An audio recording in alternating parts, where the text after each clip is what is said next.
Hello and welcome back to my Modern Horizons 3 limited set review. I'm talking about the black cards today. Um, that's the main gist of it. We're just rolling along, rolling through these different cards, and I need to hold on, get rid of my camera so you can see this lovely presentation of my tiers that I use. It's a little bit different maybe than the ones that are used elsewhere. It's not super complex. Tier 1 is good, Tier 5 is bad.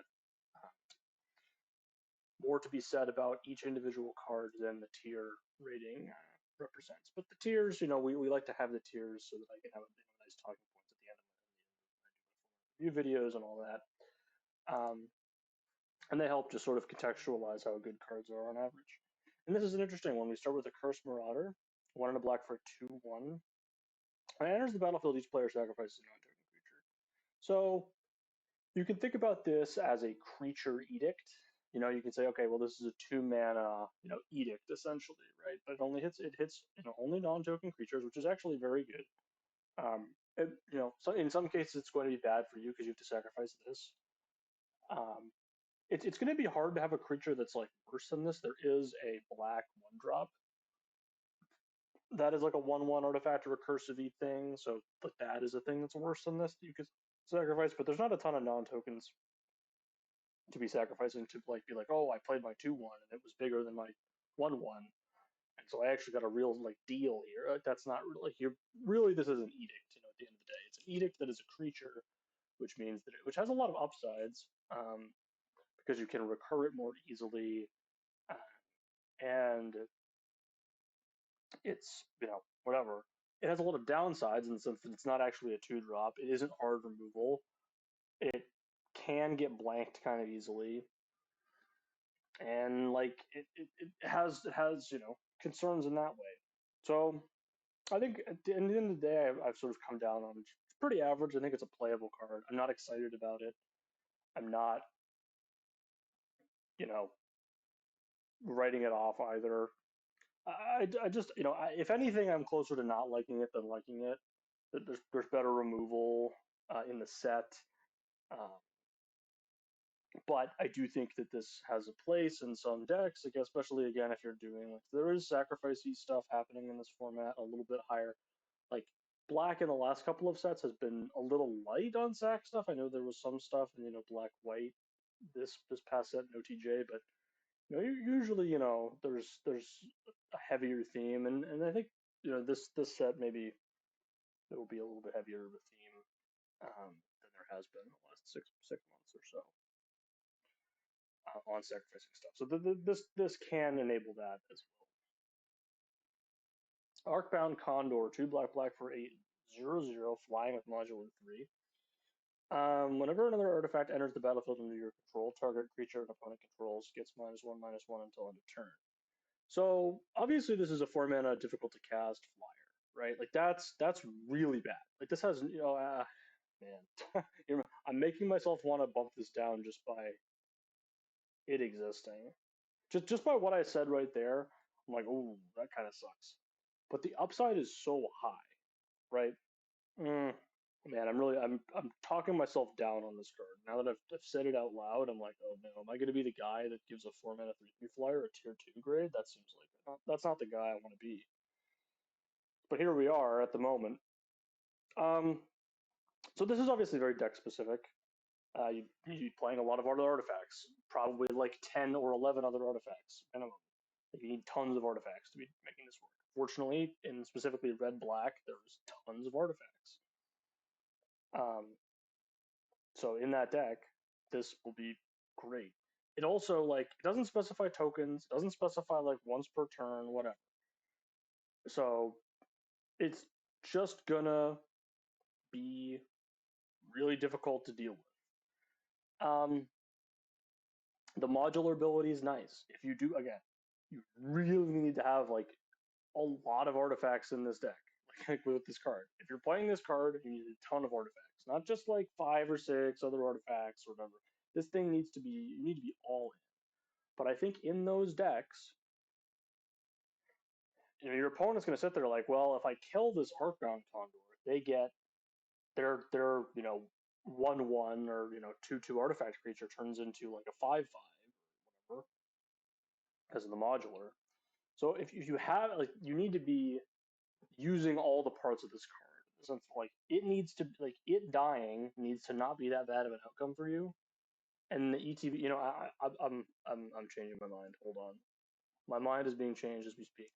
I didn't want to be the guy that had this in tier two. I really didn't. I'm sorry. I couldn't hold firm. Basically, like again, like kind of like all the things I said. It's very like when this goes off, it just wins you the game like by itself because you have something that makes two artifacts in a turn. This thing is just sitting on the board. It kills like one creature of your opponents, and then like if they kill it, like it is flying, so like it blocks and attacks well. I've just seen enough that I'm not interested. I might even move it down again. I think this is better than Necrosquito. Basically, it's kind of like my Necrosquito tier is like lower than this. And I think this is better than that card, just mostly because of Modular 3. I think Modular 3 is very good. If you have a high enough density of artifact creatures, which I think that black can, but it's not going to be every deck. And because it's not going to be every deck, I think tier 3 is appropriate. Though the upside is there. I acknowledge the upside is indeed there with this card. Boggart Trawler. It's an MDFC. The creature side is a 2 and a black for a 3/1. When it enters the battlefield, exile target player's graveyard, and the backside is a land that is the black. Pay 3 swamp. Not excited about this one. Again, the MDFCs for me are either in tier 2 or tier 3, basically across the board. This one is in tier 3 because I think that it's a land 90+% of the time. The creature is essentially meaningless. There are times where it's going to come up, but it's extremely rare. It's basically just a land. So this is not as high of a priority as some of the MDFCs, which are creatures and lands, because those, are actually filling two roles in your deck, whereas this basically just making it worse swamp, but whatever. It's not worse, but you know what I mean. Like the creature is so like not there's not a ton of graveyard stuff going on in this set, basically what I'm saying. Breathe your last. 1 black for an instant. Destroy target creature, planeswalker, you gain 1 life for each of its colors. So this is just murder. Murder plus you gain 1 life. And well, I guess it's Hero's Downfall because it hits planeswalkers. Yeah, I mean, like, sure. Not gonna, not the 1 life is not moving the needle here. So sometimes you gain 0 because it's colorless. So it's not moving the needle for me. Buried Alive. 2 and a black for a sorcery. Search your library for up to 3 creature cards, put them into your graveyard, and then shuffle. This is not for limited. There's just not a density enough like massive reanimation stuff to make this work. There are some reanimate spells. We'll get to one in a bit. I think they are playable. Like I don't think they're unplayable, but what I do think is that playing 3 mana don't do anything is pretty unplayable. So I'm not about this. Here's the reanimate spell. Shkodhian Nightmare. That's not how you spell that. Chthonian. No, it is Chthonian. Anyways, 1 and a black for an enchantment. Enters the battlefield, you get 3 energy. You can pay X energy and sacrifice a creature to return this to its owner's hand, and you return a creature with mana value X or less from your graveyard to the battlefield. Activate only as a sorcery. I really like this. It's a sweet, recurring nightmare variant. There are plenty of ways to do cool stuff with this. All of the colors that aren't black, I think, have like good ways of getting energy. So like black is not the best at getting energy, but your second color should theoretically provide enough ways to get energy to fuel this that you can do cool stuff. You can also just play it over and over again.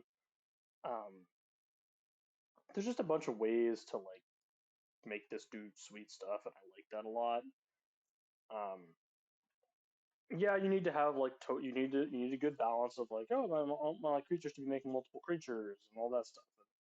You need like value creatures, and you be less than 3 mana, whatever. And that's like a good baseline, but there's cool stuff you can do, and I do like this. Consuming Corruption. Black for an instant. It deals X damage to target creature or planeswalker, and you gain X life, or X is the number of swamps you control. This was originally higher, but then I remembered how many MDFCs are very good. You want to play them. this card is made considerably worse by having MDFCs in your deck. If you have like 2 MDFCs in your deck, replacing like 1 swamp, so you're down to 7 swamps, 7 or 8 swamps, and you need this to get to 3 swamps before it's a playable card. So yeah, the closer you are to mono black, the better this card gets. I do think that in some decks it's going to be excellent, and in other decks it's going to be medium to bad to not. Like I think in your average, like if your mana base is split 9-8, you probably like don't really want this, but you would play it if you had to. Um, it does scale with the game, whatever.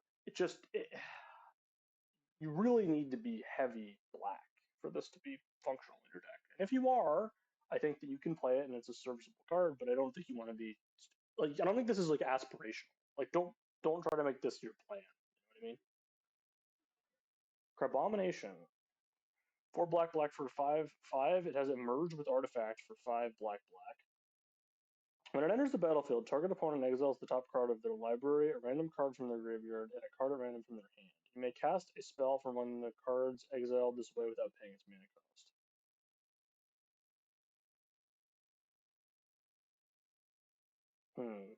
Yeah, I don't know. I'm just rereading this now because I missed the part that they have to like exile a card from their hand. I have it in tier 2 because it's 6 mana. The Emerge with Artifact thing is kind of interesting. I still like Emerge when it came back in um, what's it called, SIR. All the Emerge cards kind of sucked, and like I don't know if that was a product of Shadows of Innistrad Remastered just having the mechanic not really be super functional. I know there was like a block where it was allegedly very good. I'm skeptical of Emerge, just generally. I'm skeptical that it, is a good way of reducing the cost of your creatures. Um, I think 6 mana 5/5. The card from their graveyard is probably not going to be great. The card from the top of their library, who knows? It's like 45% to be a land, so I'm not happy about that. And then the card from their hand is random, but by the time you're at 6 mana, how many cards do they have in their hand, and are they that good? I'm still rating this pretty high. You're probably going to hit pretty often. It's probably like 6 mana 5/5 plus also a 4/4 on average. That's pretty good. The Emerge is upside. I just don't think it's quite tier 1. Basically, I think I'm keeping it. I think I am going to keep it out at tier 1 just due to its cost, and maybe I'll be proven wrong. Maybe it's just nuts and I'm crazy. I do think there's just enough times it's going to like semi miss and you're going to be sad, but I'm not 100% sure. Dreadmobile. 2 and a black for an artifact. It's a vehicle. It's a 3/3 with menace. And you can pay 1 and sacrifice another artifact or creature, put a +1/+1 counter on it, and it is crew 1. So yeah, nice, cheap, repeatable sack outlet for your sack related things. Um, I mean, one of the things I would say is that, menace is kind of big, right? Like this attacks, it is a vehicle, right? It's a vehicle that kind of scares me. Like vehicles are always a little. It doesn't maybe it needs to provide value for it to be good. This does not provide any value. It is threatening to attack. It's doing a lot of threatening, but is it actually attacking? Yeah, you're probably gonna have like things that make 1/1s to be able to crew this, and that's so. Like I do think this is pretty good, but you can't load up on them because it again vehicle problems. But I think that the first one of these is gonna be good, and it's not a bad 3 drop. It just 3 is not a high leverage mana value. It's not like you almost never finish. I almost never finish a draft in limited. Like man, I didn't get enough 3 drops. You know what I mean? It just doesn't happen. So the lower value there puts it in tier 3 for me. Dream Drinker Vampire. 1 and a black for 2/1 with lifelink. It has adapt 1 for 1 and a black. Whenever one of the +1/+1 counters are put on it, it gains menace until end of turn. Yeah, I mean, it's hard to go wrong with a lifelinker. You know what I mean, for 2 mana. I know it starts out as like a child of the night or whatever. I get it. I understand that that's pretty bad, but I mean, on turn 4, even like if you don't have a 3 drop, it's easy to imagine just being like, okay, make a 3/2 lifelinker, get in. And then it's like, okay, I mean, that's fine. Your opponent probably has to kill the thing now. Like, you can't race it. It's I don't think it's amazing, but again, it's really hard for a two power lifelinker on turn two to be bad. So I'm just kind of keeping it here for now. Dross Claw. 1 and a black for an artifact equipment. It is a living weapon. Equipped creature gets +1/+1. Whenever a equipped creature attacks, each opponent loses 1 life for 2. So this is kind of sweet. So the downside of this card is it is a 2 mana 1/1. That's not very good. It's not. And so that may end up costing this card. You know what I mean? The upside of this card is it is an artifact, which matters for the affinity for artifact stuff in red and black, and also the artifact like just broad synergies across various colors and whatever. Um, it creates 2 things to sacrifice or use in some way, which is nice. And it does, when the like when this 1/1 dies or is used up in some way, this equipment isn't terrible. Like a 2 to equip +1/+1 is bad, but when the equipped creature attacks, its opponent loses 1 life.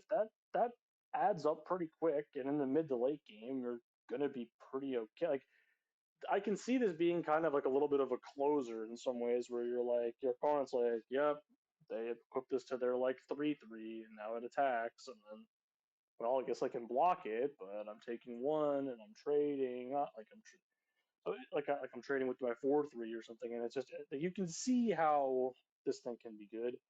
It is a 2 mana 1/1. It is a 2 mana 1/1, and that scares me quite a great deal. Um, but I don't know. I have like a soft spot for these type of like cards. I think this is considerably worse than like Mortar Pod though. Mortar Pod's like cracked, and this is like not as good as that card. Actually, hold on. I'm thinking about moving it to tier 3. I think I'm like maybe gonna do that. I really like it though. It's 2 mana. Nah, I'm leaving it. Emperor of Bones. 1 and a black for a 2/2. At the beginning of combat on your turn, exile up to 1 target card from a graveyard. And you can pay 1 and a black to adapt to. Whenever 1/1 +1/+1 counters are put on it, put a creature that card exiled with Emperor of Bones onto the battlefield under your control. The finality counter on it. It gains haste, sacrifice it at the beginning of the deck, sets it out. This is like really sick. Yes, it's like not that easy to like get a big thing into play early here, but in the mid to late game, you just put the counters on this so you can go to combat, exile the card, then adapt, and then attack with the thing. Um, once the trigger resolves before you go to actual attacks.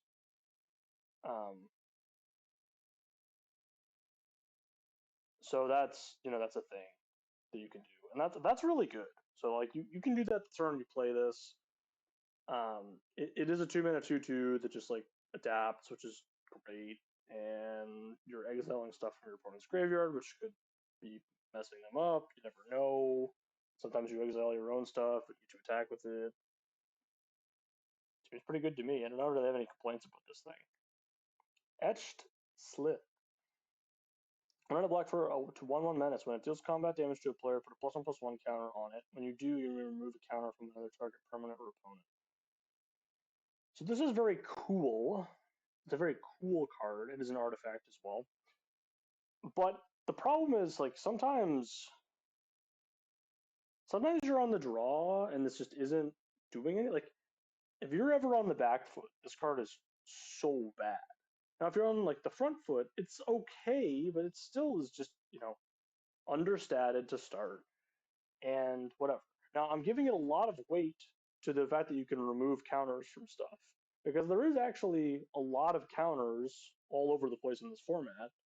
And this thing being able to interact with counter synergies is actually going to, I think, be more relevant than it may look. I have concerns about the game's scalability. So I'm, cautiously pessimistic about this. Ethereum Terramander. 1 black mana for a 1/1 with flying. It can only block creatures with flying. And you can pay 6 and a black to adapt 4. It costs 1 less to activate for each other artifact you control.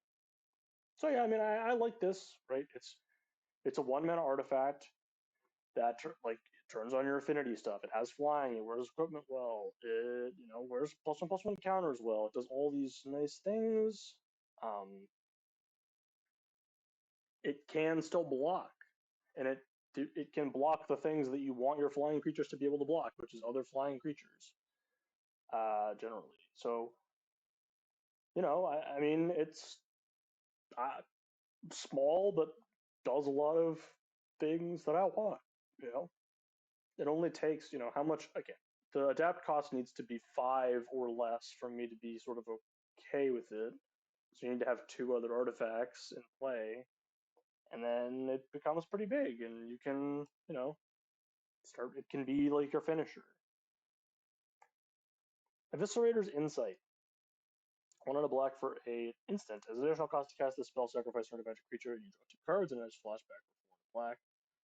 It's kind of sweet. I don't know if I've seen this effect with flashback before, but it is kind of nice to just be like, well, I'm holding up 5 mana, opponent. You can remove my thing, and the answer is no, obviously, but it does allow you to sacrifice artifacts, which is nice. And this type of effect is something you usually want in your tokeny decks. I know that we had Corrupted Conviction that only sacrifices creatures. I do think this is considerably worse than Deadly Dispute and the one in LCI that I don't remember the name of, because it doesn't make it artifact token. Like the fact that it doesn't make those were tier 2 cards. This is I have it tier 3 because it doesn't make the token. I don't think that having the flashback makes up for that. So whatever, but I do still think you're probably going to want some number of these potentially. Like flashbacks, it is nice. It is value. You are getting some value out of it. It just you kind of do have to want it. Fel the Profane, 2 black for an instant, destroy target creature or planeswalker, and it's an MDFC, so it is also a land on the back.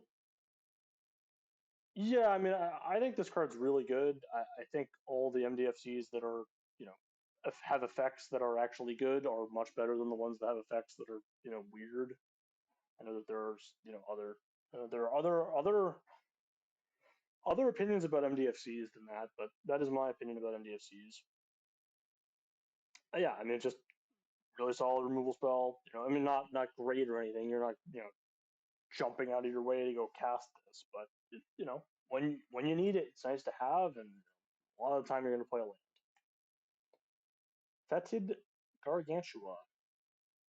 4 and a black for a 4/4 with 2 and a black to adapt 2, and 1 more +1/+1 counters are put on it. You draw 2 cards, and if you do, lose 2 life. Essentially, you're paying 8 total mana to draw 2, lose 2, and make a 6/6, which is a terrible deal. Now, again, there are other ways to put counters on stuff, but it's not like a ton.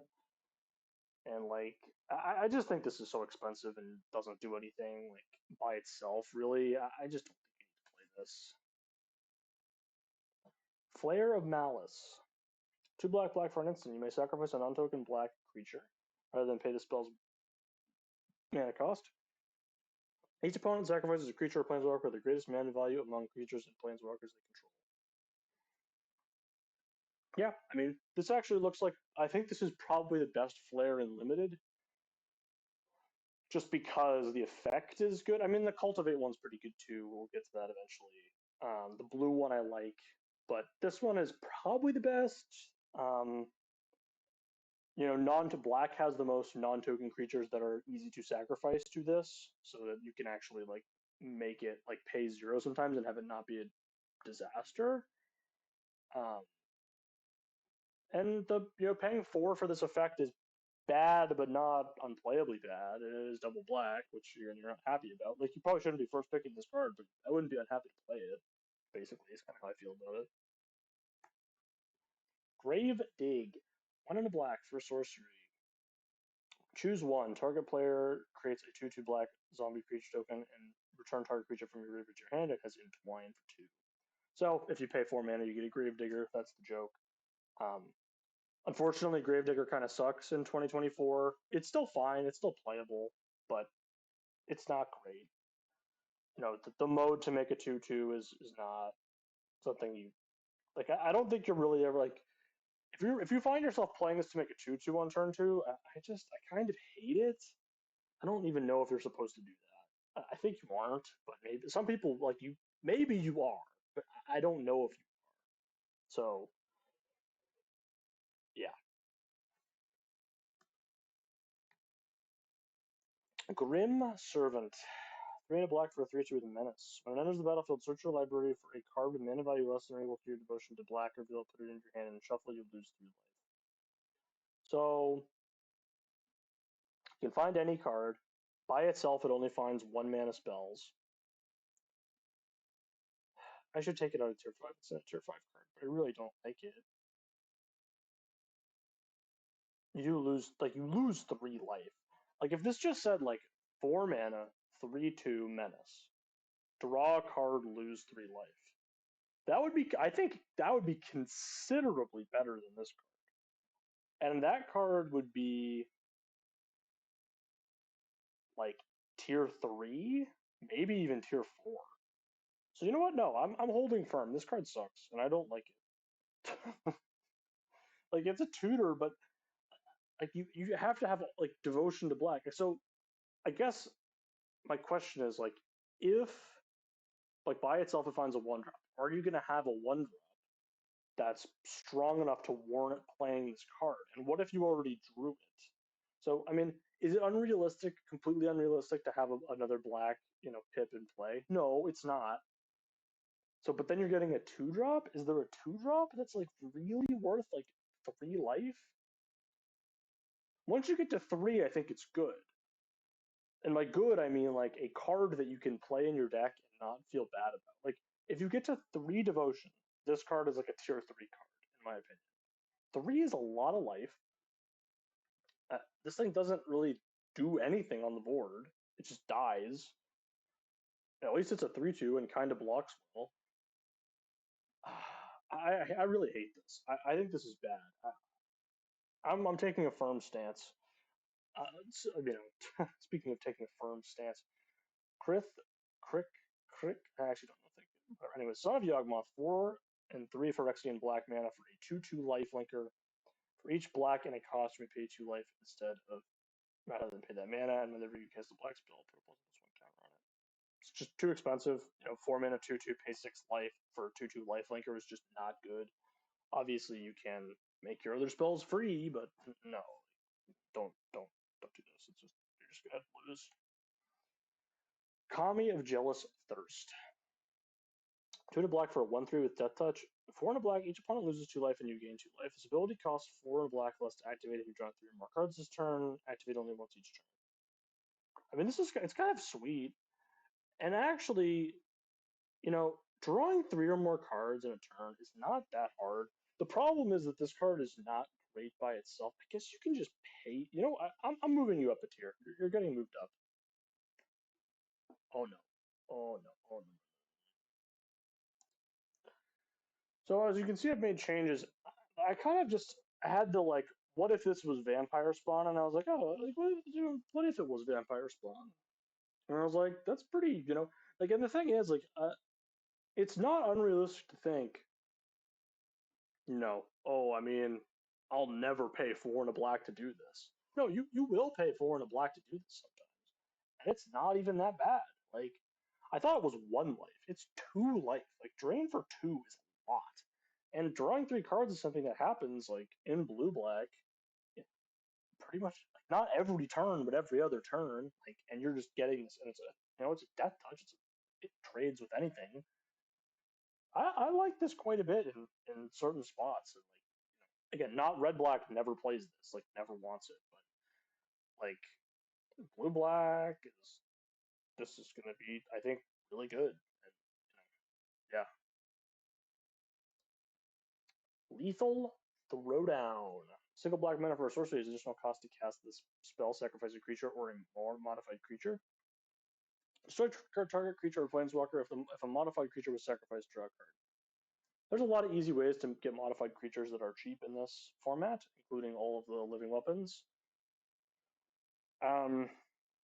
This is really good with those cards because it's a 1 mana thing that draws you a card if you use it that way. And I do actually kind of like this, like especially if your deck has like a critical mass of living weapon cards or just tokens and stuff. You're gonna want this. It is a sorcery speed removal. I've dinged it for that. I kept that out of tier 2 because it's a sorcery that you can't buy out of. You know what I mean? A lot of times this effect is do this or pay some amount of mana. There's no buying out. You gotta be all in. You gotta be able to do this. You know, it's bone splinters or whatever, but like the no buyout clause hurts this considerably. Marionette Apprentice. 1 and a black for a 1/2 with Fabricate 1. Whenever another creature or artifact you control is put into a graveyard from the battlefield, each opponent loses 1 life. That text almost doesn't matter. What matters is that it's makes 2 bodies and one of them is non-token and black. That's what matters. It's a 2-drop. I mean, this is probably black's best uncommon by like a lot. I don't know. It makes an artifact like I just can't imagine this card being anything other than amazing. So, I mean, yeah, it just fits in. Every single black deck wants it. Black red wants it a little bit more. La di da, you know what I mean? Sure. Mindless Conscription, another interesting one. 2 and a black for an enchantment. When it enters the battlefield, and whenever you draw your 3rd card each turn, amass zombies 3. So 3 mana 3/3, right? 3 mana 3/3 is the base here, and if you draw 3 cards one time, you get a second 3/3. I mean, that's really good. It is, and it's not like it's not like this is an impossible task to draw 3 cards in a turn. You know, the Corrupted Conviction variant works.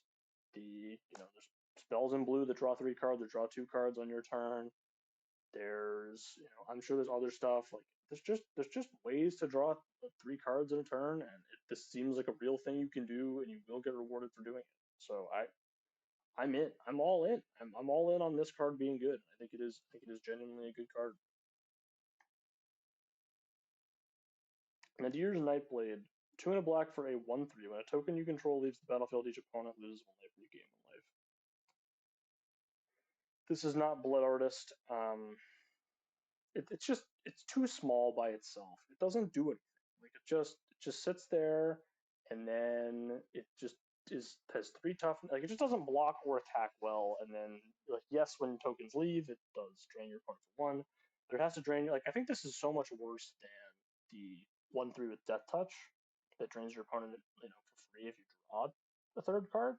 Like this card seems much worse than that card. So that's why I've rated it the way that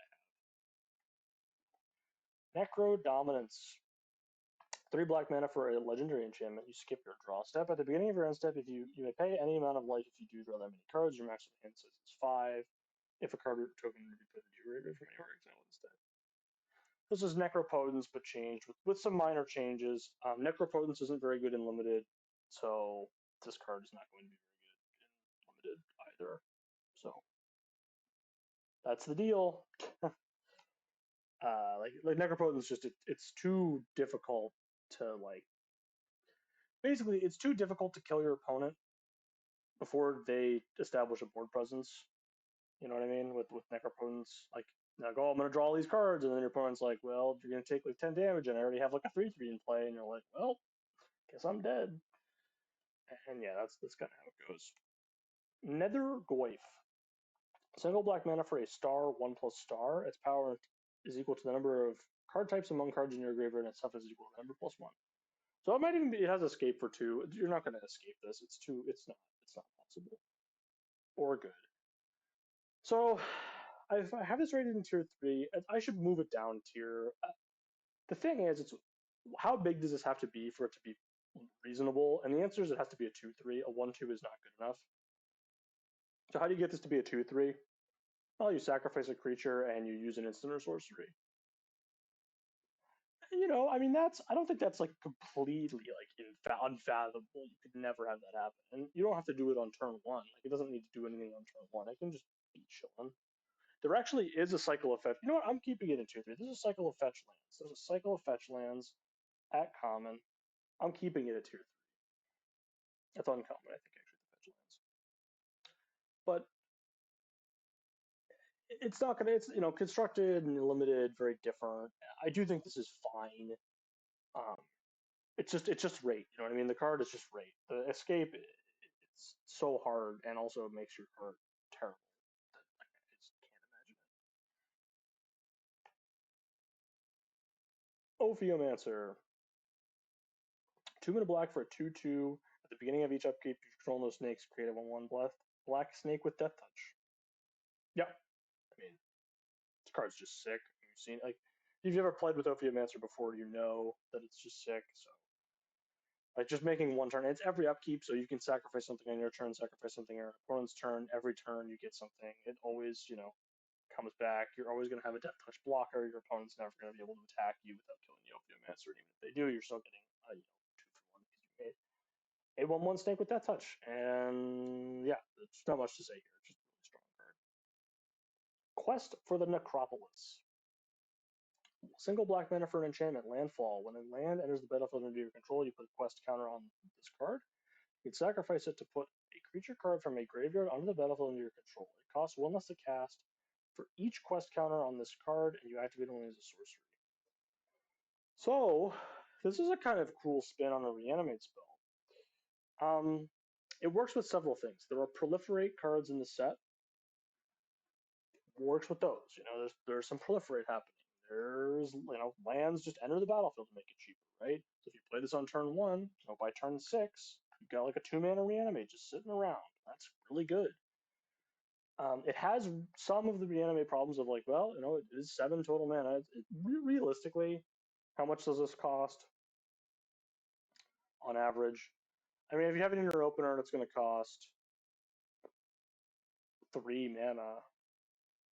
But the real problem is not how much it costs. The real problem is having something in the graveyard to actually reanimate, and having this. So it's kind of got that weird tension of want to play it early, but then what are you getting into your graveyard to reanimate? I'm sure there's things. Seems a little finicky, a little kind of weird. And I put it in tier 3 as a result. I think it's okay, but not amazing. Refurbished Familiar. 3 black for 2/1 with affinity for artifacts that has flying. When it enters the battlefield, each opponent discards a card. For each opponent who can't, you draw a card. You're going to get your card either way. Even paying 4 for this isn't too bad, and you're going to be paying 3 almost every time. I can't realistically imagine a scenario where you're not paying 3 mana for this in black. Like your deck's just going to be able to enable that. And paying 2 probably doesn't really matter that much, but you could on turn 4 play it, a second artifact and then play this for 2 on turn 4, which is relevant as well. This is a 2/1 flyer. So think of it as like a 3 mana 2/1 flyer that has your opponent discard a card. That's just sick, right? This is a sweet card. This card's just really, really good. Retrofitted Transmogrant. Single black mana for a 1/1. You can pay 3 black to return it from your graveyard to the battlefield tapped with 2+1/+1 counters on it. No restrictions. It can block, it can attack, it can do all the things. It is tapped when it comes back. 4 mana, for a 3/3 out of the graveyard's not too bad, and it just allows you to keep having sack fodder, keep having artifacts enter the battlefield, all kinds of stuff. Lots of engine-y stuff going on with this thing. I like it a lot. I just like it a lot. It's good to get on board early, and your opponent's like, well, you got to kind of deal with that somehow. And maybe they just can't. Maybe they just can't. Again, it's not an every deck type of thing, but in the decks that want it, it's going to be, I think, a key role player. Ripples of Undeath. 1 and a black for an enchantment. At the beginning of your pre-combat main phase, mill 3 cards. Then you may pay 1 and 3 life. If you do, put a card from among those 3 cards into your hand. So, when you think about Phyrexian Arena, right? Phyrexian Arena is an unplayable card. You draw an extra card every turn, you lose a life for 3 mana. This is cheaper. This is cheaper up front. I acknowledge that. And it mills 3, which is good. And you can turn it off, which is also good. But you have to pay 3 life and a mana. And I just don't buy it. On turn 2, you play this. You have to play it. You don't have to play off curve, but you do have to mill yourself. If the game, you don't get a choice on the milling. You can deck, this can deck you. It's And that is actually like a real concern. Like 3 is a lot of cards you're milling per turn, right? You start with 7 cards in your hand. You have means you have 33 cards remaining in your deck. That's 11 turns. It's actually more like 9 because you're going to draw other cards. I just these type of effects have been bad recently, and I think this will be no different. Scurrilous Sentry. 3 and a black for a 2/3 menace. When it enters the battlefield or attacks, it connives. I mean, this is pretty sweet. Like, connive is a very good ability. We've seen that over and over again. Kind of looks like Echo Inspector to me. It's a little worse because it doesn't have flying, but it's a little better because it gets to connive again when it attacks, which is pretty big upside. It's pretty big. And this is a big creature. It's going to be a 3/4. It gets attacked maybe even as a 4/5 sometimes. Sometimes it just filters your lands. Like, I really like this card. It's 4 mana, so it's not a high priority. So it's in like tier 3. Maybe I should put it in tier 2. I mean, this card is sweet. This card is really sweet, but it does kind of just die. I don't know. I don't love it, but I do think it's good. Like, I think it's a good card. Shilgangar, Sire of Famine. 3 black for a 6/6 with flying. You can sacrifice another creature and create a blood token. If you sacrifice an angel this way, create a number of blood tokens equal to its toughness instead. And you can sacrifice 6 blood tokens for 3 hybrid black-white mana. In return, each creature card from your graveyard to the battlefield with the finality counter on it. And those creatures are vampires in addition to their types. So obviously that is never happening, but I mean, if it does, it's like a screenshot or whatever. Yeah, I mean, this is just a big flyer. Like, can't really complain about a 5 mana flyer that allows you to sacrifice your creatures to make blood tokens. Like, I don't know. Maybe you can do the other thing sometimes. Probably not, but it could happen. Sorin of House Markov. 1 and a black for a 1/4 with lifelink. It has extort for a black-white mana. At the beginning of your post-combat main phase, if you gain 3 or more life this turn, exile it and return it to the battlefield transformed. It transforms into a planeswalker with extort. And you can +2 to create a food token, and you can -1 to deal an amount of damage equal to the amount of life you gain this turn at target. Yeah. And you can -6 to gain control target creature if it becomes a vampire edition. So describes put a lifelink counter on it if you control white permanent. Other than this. Other than that, creature works more interesting. But yeah, I mean, this is just a really, really solid 2-drop. Like you can't really ask for more.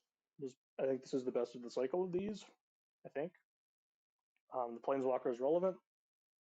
The 2-drop is really good. Extorts a old ability that's kind of dated and isn't really that good anymore, but it's not downside. It's not downside. The Creation of Avacyn. 1 black for a Saga. Search your library for a card, exile it face down, then shuffle. Then turn the card face up. If that's a creature card, you lose life equal to its mana value, and you may put the card from onto the battlefield if it's a creature card. If you don't, put it in your hand. So it's a slow reanimate kind of that like does tutor the thing. This is just never good. Tutors are bad by themselves. This one's delayed. Like demonic, like if you have demonic tutor in an average limited deck, it's like a tier 2 card. It's not even a tier 1 card, unless you have multiple tier 1 cards in your deck, and then it becomes better. But even like again, like demonic tutor makes your spells cost 2 more mana. This makes your spell cost 3 more mana, and you don't even get to cast it immediately, and you lose life. Yes, sometimes you can be like, oh, I put this enormous Eldrazi into play, and I lost 10 life, and then I died because my opponent attacked me once. So that's kind of the it's not great in that department. Toxic Deluge is a reprint. 2 and a black for a sorcery. Additional cost to cast this spell, pay X life. All creatures get -X/-X until the turn. I put this into tier 1 despite the fact that I don't like paying life.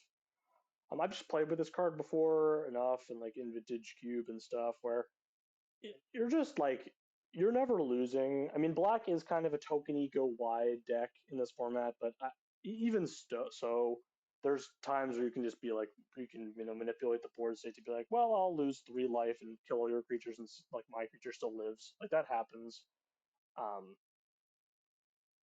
Yes, paying the life is bad, but when think about it as like taking one more hit from one of the creatures. You're just like, well, if they have a 4/4, it's like, well, I'll take the hit. I'll take 4 damage to remove their 4/4 and also remove like their 3/3 or something. It's a pretty good deal after 3 mana. So not gonna complain about this. I think it's a good card. Victimize. I think we just saw this in one of the special guest lists. 2 and a black for a sorcery. Choose 2 cards, creature cards in your graveyard. Sacrifice a creature. If you do, return the chosen cards to the battlefield tapped. It's just too hard to set up. It was bad in the recent set. I think it was MKM. It may have been OTJ. I thought it was OTJ. I don't know. Whatever. Either case of the bonus sheets it was not very good, and I just don't think that it's going to be that much better in this format. I think it'll be slightly better, but I don't think it's going to be that much. I think there's just so much cost associated with this. Warren Soul Trader. 2 and a black for a 3/3. You can pay 1 life and sacrifice another creature to create a treasure token. I like this. All free sack outlets like this are good pretty much across the board. Yes, you're paying 1 life to create a treasure token, but 3 mana 3/3, sort of solid by itself, and then you can sacrifice your stuff to make treasures, which comes up in a lot of cases. The sacrifice is good, treasures are good. Who knows? I like the card. I'm not gonna nothing special, but nothing terrible either. Wither and Bloom. 1 and a black for instant. Target creature gets -3/-3 until end of turn. You can pay 1 and a black and exile from your graveyard and put a +1/+1 counter on target creature you control. Activate only the sorcery. This card's sick. There are plenty of things in this set that trigger off of getting a +1/+1 counter put on them, and this allows you to do that for 2 mana after you remove the creature. This is sweet. I actually might even just put this back into tier 1. That's where I originally had it. I might put it back there. Either way, it's a nuts card. It's just really strong. All right, and finally, Wormcoil Larva. 3 black for a artifact creature for Phyrexian Worm. There's a 3/3 with Death Touch and Lifelink. And when it dies, you create a 1/2 with Death Touch and a 2/1 with Lifelink. They're both artifacts. So this is like a mini Wormcoil engine. It's considerably worse than Wormcoil engine for several reasons. It's double pipped, whatever. It's half as large. The things it makes are half as large. Whatever. It still makes like 3 bodies in a deck that cares A about the number of bodies and B the number of artifacts. So it does both things for you there, which is really good. And I really like it. Right? Like it just lifelink and death touch is a good abilities. If your opponent can't really attack you, you can attack if you want. You don't have to. It stalls on the board. Just seems like a solid top end card. It's just hard to get around. It's hard to get around this thing. And that's it. That's the end of the black part of the set review. Thank you for watching. There's going to be more set review content for Modern Horizons 3, and if you enjoyed, I will see you next time.